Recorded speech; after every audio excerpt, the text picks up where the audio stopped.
ఇది కేవలం సమాచారంగా మాత్రమే భావించండి. వైద్య నిపుణులను సంప్రదించండి.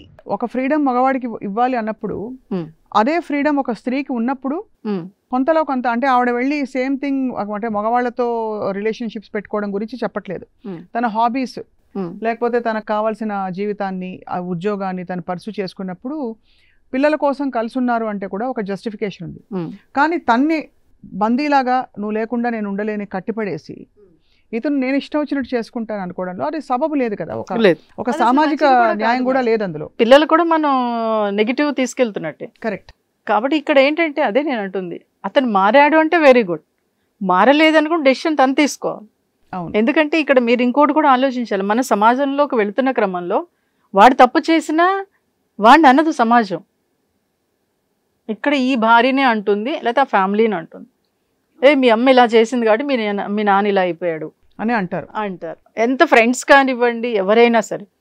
ఎందుకంటే నేను చూశాను డైరెక్ట్గా ఒక లేడీ తన హస్బెండ్ చనిపోయిన తర్వాత ఒక ఫంక్షన్స్కి వెళ్ళినప్పుడు తన ఫ్రెండే, తన క్లోజ్ ఫ్రెండ్ చిన్నప్పటి నుంచి, నువ్వెందుకు వచ్చావు అంది. ఎందుకు వచ్చావు అంటే అదేంటి నేను రాకూడదా అంది. నువ్వు ఇలాంటి వాటికి రాకూడదు కదా అంది. తను నాకు ఏడుస్తూ ఫోన్ చేసింది. నేను ఒకటే చెప్పాను, మేడం మీకు ఇష్టమైతే వెళ్ళండి, బట్ ఇలాగే అంటుంది సమాజం. ఎందుకంటే కొన్ని వేల సంవత్సరాల నుంచి మన కుటుంబ వ్యవస్థ ఇలాగే ఉంది. రైట్. ఓకే, ఒక ఆడది అప్పుడు రాజారామని ఎందుకు ఫైట్ చేశాడు? వాళ్ళందరూ ఫైట్ చేసింది దేనికోసం? ఒక ఆడది బాగుండాలని ఫైట్ చేశారు. అది కొద్దిగా మార్పు వస్తుంది. ఆ మార్పుని మనం యాక్సెప్ట్ చేయాలంటే కొంత టైం పడుతుంది. అవును.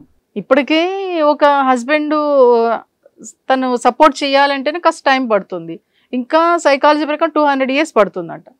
కాబట్టి ఈ లోపల మనం సహనంగా ఉంటే దీని నుంచి ఓవర్కమ్ కావడానికి అవకాశం ఉంటుంది. మీరు అలా బాధపడుతూ కూర్చుంటే మీరు ఇంకొకరిని మోటివేట్ చేయలేరు. కాబట్టి మీరు చేసి చూపించండి. అవును అన్నప్పుడు తను చాలా చక్కగా తన అన్ని కార్యక్రమాలు చేసుకుంటూ తన పిల్లలకు కూడా చెప్పారు, ఇది తప్పేం కాదు, నేను పుట్టినప్పుడు నాకు అన్నీ ఇచ్చారు, పెళ్ళైనప్పుడు ఒక తాళి కట్టాడు అంతే మగాడు. కాబట్టి తర్వాత క్రమంలో ఓకే తాళి తీసేసుకోమంటే తీసేసుకోమనండి, కానీ ఇవన్నీ నాకు ఎందుకు మీరు యాక్సెప్ట్ చేయరు? అందుకే తమిళంలో ఒకటి ఉంటుందట, వాళ్ళు వచ్చి బొట్టు పెట్టరు, ప్లేట్లో అన్నీ పెట్టేసి తీసుకెళ్ళి మీకు కావాలంటే పెట్టుకోండి అని వెళ్ళి ఇస్తూ ఉంటారట.